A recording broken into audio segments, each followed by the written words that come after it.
Italy as we know it today is a relatively recent invention. Ever since the collapse of the Western Roman Empire, the Italian Peninsula has been a patchwork of city-states, duchies, kingdoms, and lands controlled by the Pope.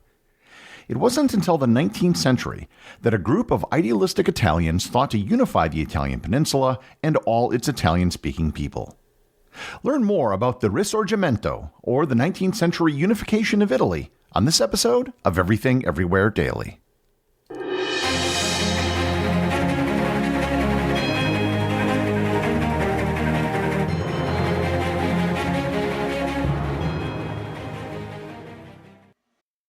Ryan Reynolds here for, I guess, my 100th Mint commercial. No, I mean, honestly, when I started this, I thought I only have to do like 4 of these. I mean, it's unlimited premium wireless for $15 a month. How are there still people paying 2 or 3 times that much? I'm sorry, I shouldn't be victim blaming here. Give it a try at mintmobile.com/save. Whenever you're ready. $45 upfront payment equivalent to $15 per month. New customers on first 3-month plan only. Taxes and fees extra. Speed slower above 40 gigabytes. See details. The land down under has never been easier to reach. United Airlines has more flights between the U.S. and Australia than any other U.S. airline, so you can fly nonstop to destinations like Sydney, Melbourne, and Brisbane. Explore dazzling cities, savor the very best of Aussie cuisine, and get up close and personal with the wildlife. Who doesn't want to hold a koala? Go to united.com/Australia to book your adventure.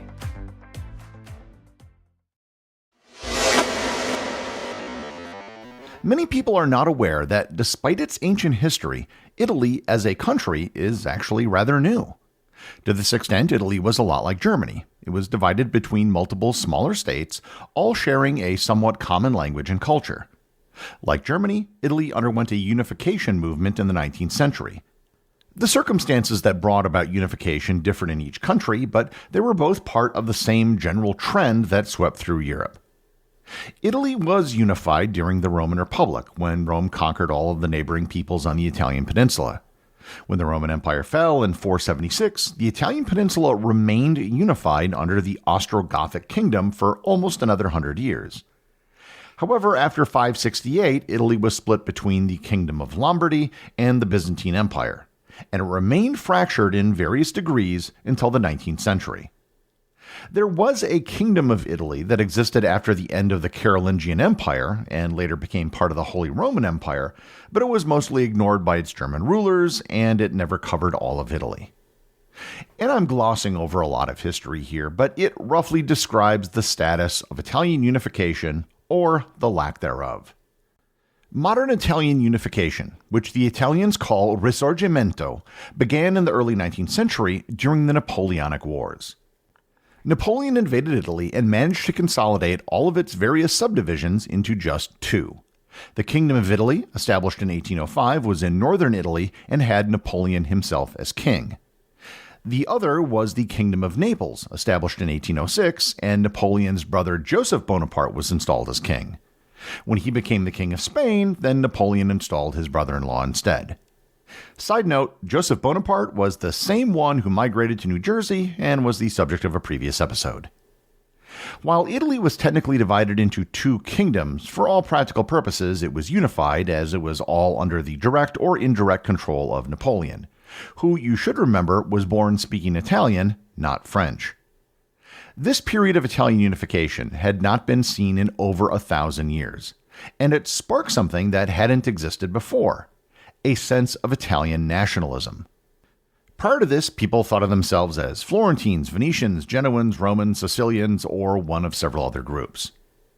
After Napoleon was defeated in 1815, the European powers came together at the Congress of Vienna to create a new European order, and they decided to return Italy to the status quo before Napoleon's invasion. Italy was thus divided as follows. In the south was a large area known as the Kingdom of the Two Sicilies, covering southern Italy and Sicily. It was ruled by the Bourbon dynasty, which had recently been restored to power in both Spain and France, and the first king of the restoration was Ferdinand I. The next major state in Italy was the Kingdom of Sardinia, which included the island of Sardinia and parts of northwestern Italy in the Piedmont. It was ruled by the House of Savoy. In the northeast was the Lombardy-Venetia region. This was under the direct control of the Austro-Hungarian Empire. The Papal States were a central region of Italy under the direct rule of the Pope. Finally, there was the Grand Duchy of Tuscany and other small duchies in central Italy, which were heavily influenced by Austria. The restoration of the old order by the Congress of Vienna may have reset the map, but it couldn't stop the spark of nationalism that had already been lit. The odds were against Italian unification if you consider that various segments of Italy were controlled or supported by Austria-Hungary, France, Spain, and the Pope. One of the first groups which fought for unification was known as the Carbonari.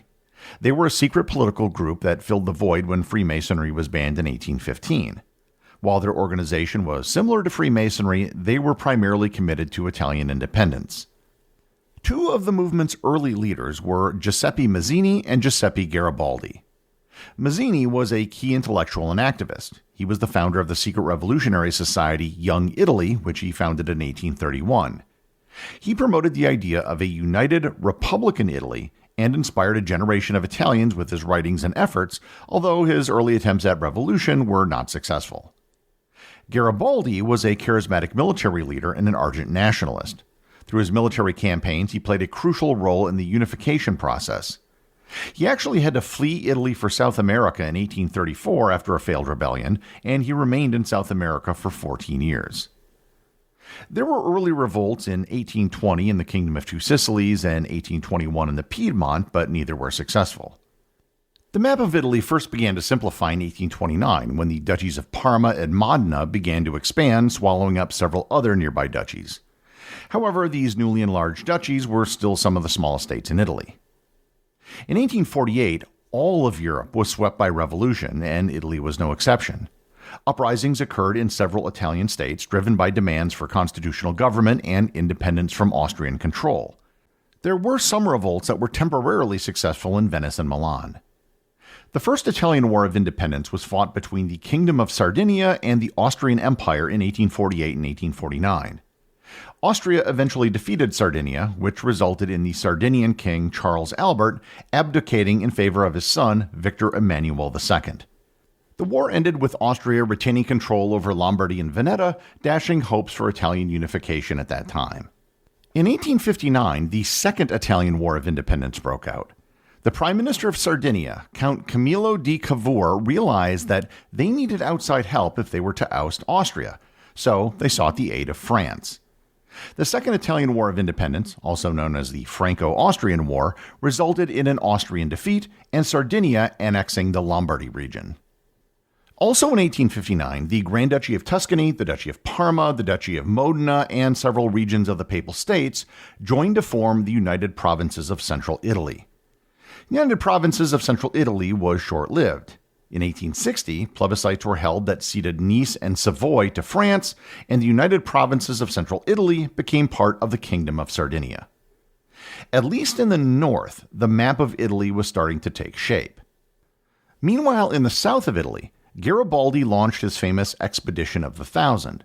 With a small force of volunteers, he landed in Sicily and rapidly conquered the island and the mainland, defeating the forces of the Bourbon dynasty. By September 1860, Garibaldi had taken Naples and handed over his conquest to the King of Sardinia, Victor Emmanuel II. Papal rule was very unpopular with the people who lived in the Papal States at the time. With all the activity going on around Italy, there were numerous uprisings in the eastern Papal States. In November 1860, Sardinia intervened and easily conquered the eastern two-thirds of the Papal States. This included Bologna, Ferrara, Umbria, Benevento, and Pontecorvo. On March 17, 1861, Victor Emmanuel II was crowned king of the new Kingdom of Italy. The new state included almost all of the Italian Peninsula, except for the Veneto region, still under Austrian control, and the last remnants of the Papal States. The Kingdom of Italy declared its capital to be Rome, which was a problem because it was one of the parts of Italy that they didn't control. The kingdom turned its attention first to the Veneto region in the northeast. In 1866, the Third Italian War of Independence was fought. The war was a conflict between the Kingdom of Italy and the Austrian Empire, and was part of a broader Austro-Prussian War. The Italian military campaign against Austria was largely unsuccessful, suffering defeats at the Battle of Custozza on land and the Battle of Lissa at sea. Despite these setbacks, Italy benefited from Prussia's decisive victory over Austria. As a result, under the 1866 Treaty of Vienna, Austria ceded the Veneto to France, which then transferred it to Italy, achieving a significant step towards the unification of Italy. Now almost all of the Italian peninsula was under the control of the Kingdom of Italy, except for Rome and the region of Lazio surrounding it. This was a difficult nut to crack, primarily because the French were defending Rome on behalf of the Pope. Garibaldi and his force of volunteers were defeated by the French defending Rome on November 3, 1867. While Garibaldi was defeated, several uprisings took place within Rome itself. Rebel groups had attempted several times to seize control of Rome, but they all failed. What eventually changed was the Franco-Prussian War in 1870. France needed everyone they could, so they recalled all of their forces that were deployed in Rome in July. And that left Rome to be defended by a very small contingent of papal forces. Riots broke out all over Rome in support of being part of Italy.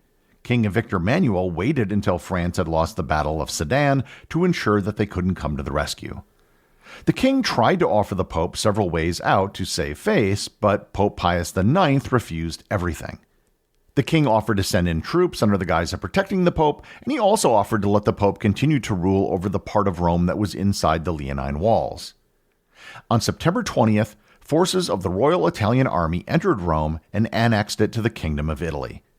The subsequent referendum in Rome and Lazio ratified the annexation.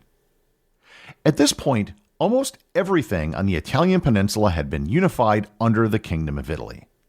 The one exception was the small public of San Marino, which I covered in a previous episode. And the reason why San Marino was spared was because they had previously offered sanctuary to Garibaldi. The capture of Rome is usually considered to be the point where Italy was unified. However, it was not the end of the story. With the loss of the Papal States and Rome, the Pope considered himself to be a prisoner and refused to leave the walls of the Vatican so as not to acknowledge the rule of the Kingdom of Italy over Rome. This wasn't just a decision made by Pius IX. This was something that every single pope did over the next 59 years. Pius IX, Leo XIII, Pius X, Benedict XIV, and Pius XI all never left the Vatican once they were elected pope. The stalemate finally ended in 1929 when Pius XI signed the Lateran Treaty with Benito Mussolini, who agreed to establish the Vatican City-State as an independent country.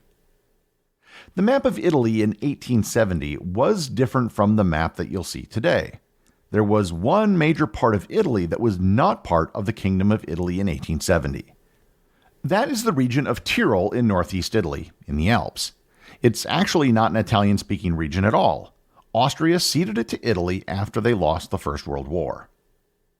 Insofar as Italy has remained a unified country, the Risorgimento appears to have been successful. And this is especially impressive considering that they executed one ruler, Mussolini, and subsequently have had 70 different governments since the end of World War II. There have been some minor separatist movements, in particular in South Tyrol and in Lombardy, but they've had very little support. The success of unification shouldn't be too surprising, considering that Italian unification was an idea that was over 1,500 years in the making. The executive producer of Everything Everywhere Daily is Charles Daniel. The associate producers are Benji Long and Cameron Kieffer. I want to give a big shout out to everyone who supports the show over on Patreon, including the show's producers. Your support helps me put out a show every single day. And also, Patreon is currently the only place where Everything Everywhere Daily merchandise is available to the top tier of supporters. If you'd like to talk to other listeners of the show and members of the Completionist Club, you can join the Everything Everywhere Daily Facebook group or Discord server. Links to everything are in the show notes.